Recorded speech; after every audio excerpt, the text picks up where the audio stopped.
Hey everybody, welcome back. In today's video, I'm going to be taking you through my clan boss team, why I chose to build this specific team. There are a few different options out there, but I think for me and my account, this was the best team that I could do, and I'm going to go into a bit more detail as to why. So, before we start, I want to give full credit to Deadwood Jedi. This is 100% one of his teams. I wouldn't have been able to do this without the guides he's got live, so, please go check him out if you're looking to either change your team or build your own. But the team I'm currently using is the Ultimate Myth Heir with a 3-to-1 DPS. This is the team I originally had, the standard Myth Heir team.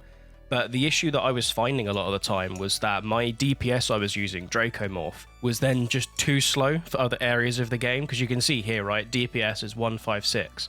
Most of my team now are around 200 speed, so 50 speed lower is a lot to sort of take away from a viable champion that I used everywhere in the game. So that's why I decided to build the ultimate version with a 3-to-1 DPS, because when you look at the speeds of Deacon's Aura, it's achievable, right? 288 speed, 266. It can be done. It needs good gear. Do not get me wrong. Not everyone's going to be able to jump in and get this complete. For me personally, the fact I use Draco in quite a few areas of the game, even still, having him at 2.7 speed was a hell of a lot better than 150. DPS wise, or overall damage, I think this added about 10 million to my run, sort of changing it up to this team. I recently changed my Draco's build to give it more accuracy, and that ended up bringing my damage down because his attack got reduced. But I'll go on to why I made that change in a second when showing you my builds. You can see in the calculator here, this is an incredibly fast tune. It syncs by round 2, or turn 2, and the main reason I love this team, or the two main reasons I should say, is because one, it's got Heiress, which not only keeps it affinity friendly other than Spirit, it's a rare, and I used to get caught out a lot by those pesky challenges to have a rare in your clan boss team. My pre-team, before I used Myth Heir, was the Double Demither team, and I had no rares in it, so I had to attack a lower difficulty of clan boss just to get that challenge done, which always irritated me. And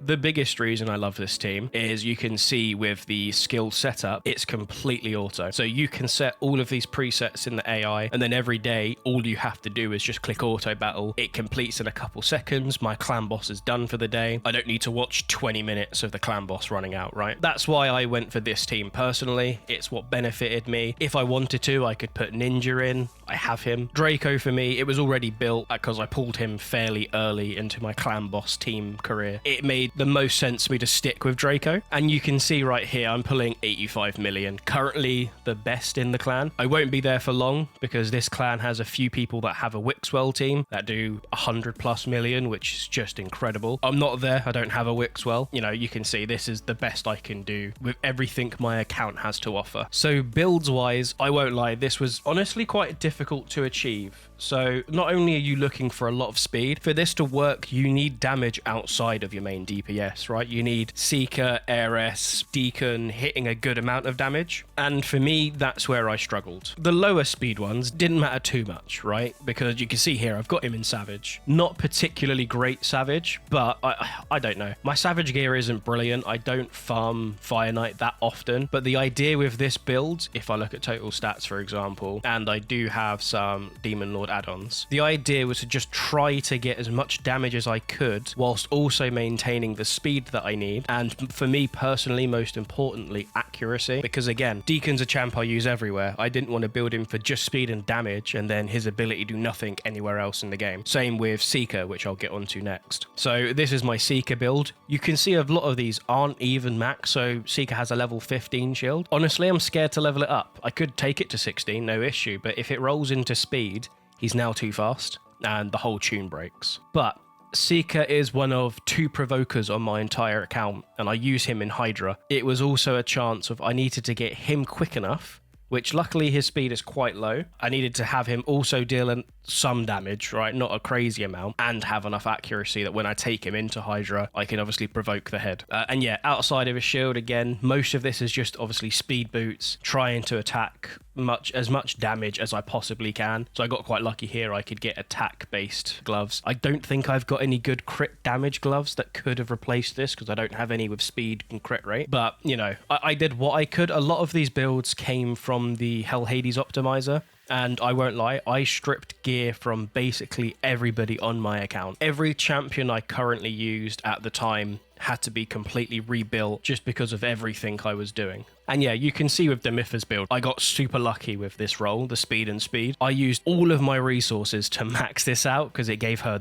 the perfect amount of speed. Like with other champions, I have not leveled up her gloves to another level because I'm scared it will roll into speed. If it rolls into speed, it will break the speed tune, so they're staying at 8. And everything else, you can see speed, speed, speed, speed. It's the aim of the game. Put as much speed on her as you can because she has a massive amount of speed you need to hit. Now, Heiress, I just didn't have a lot of gear going around, and she needed crazy speeds. And the +2 that I had didn't help a whole lot. You can see she's incredibly over crit cap, has an okay-ish amount of crit damage. Heiress is only used here and Faction Wars, so it's not like I'm bringing her everywhere. And the most important bit for me was just to try and get her crit cap. I didn't care too much about the rest of it. So you can see, like with everyone, speed boot, HP here, because it was the only one that I had with speed. And then I got lucky with crit rate and a speed roll here. But in theory, everything, if it's got a speed roll, was put on her. So, I mean, well, this is actually quite a nice piece in my opinion. Essentially, speed is key. Try and get as much speed as possible. If you are super lucky, crit rate, crit rate, crit rate. Just try to cap her out. And that brings me on to the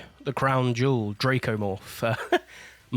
Honestly, probably one of my favorite champions in the entire game. I love his design. It's basic, but I love it. I love his abilities. He's just such a fun champion to use. His was probably the most difficult to build, mainly because of his accuracy. Again, I use him a lot of places. He needs enough accuracy to land all of his abilities, right? The decreased defense, weaken, incredible anywhere you go. The 4-time hitter with the poison. So if anybody watched my previous raid video, you'll know that I use Draco and Fire Knight, for example. He needs accuracy. 250 is good, but I'm trying to push for sort of 300 plus so I can take him into hard dungeons. As you know, I'm not into the hard dungeon on Fire Knight yet, but obviously Fire Knight's not the only place I use Draco. And then, I don't know, I love his A1. If you build him with enough damage, he can just start slaughtering people. It's quite fun. The overall stats on Draco, you can see they're not amazing. 4.6k attack. Like, it's not bad, don't get me wrong, but it's not incredible. He's crit capped. Again, not a lot of crit damage because the main part was obviously getting him to the correct speed and getting as much accuracy on as possible. And when I mean I changed his build, so this was the only accuracy banner I got, and I only had it recently. Beforehand, I had this one on him, but you can see a drop of 78 accuracy. It's not ideal to lose that much accuracy. I mean, yes, his attack goes up a fair amount, but for me, considering everywhere I use him in the game, this trade-off just wasn't worth it, so I've decided to just stick with the accuracy banner. Hopefully, I can pull a revenge one in the future with accuracy and attack substats.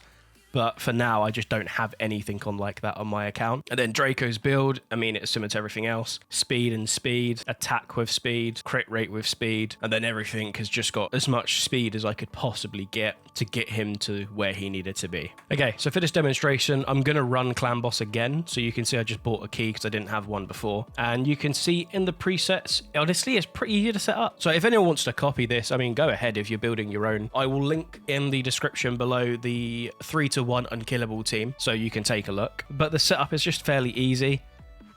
I will not go through and explain it because, I mean, it's all detailed in the Deadwood Jedi website, so the biggest thing for me is Draco. I'm trying to figure out which one of these I should prioritize. If he starts with his A2, I believe there's just too many poisons going out that he can't get decreased defense and weaken up. So I haven't prioritized that, which obviously helps out everybody else and all of their total damage. But yeah, you can see the overall builds and speeds. I'll do it one more time just for anybody watching. So Deacon at 196, Demitha 290, 259 for Draco, 183 for Seeker, 267 for Heiress. And yeah, like I mentioned in the beginning of the video, quick battle ticked, tap it, let it run.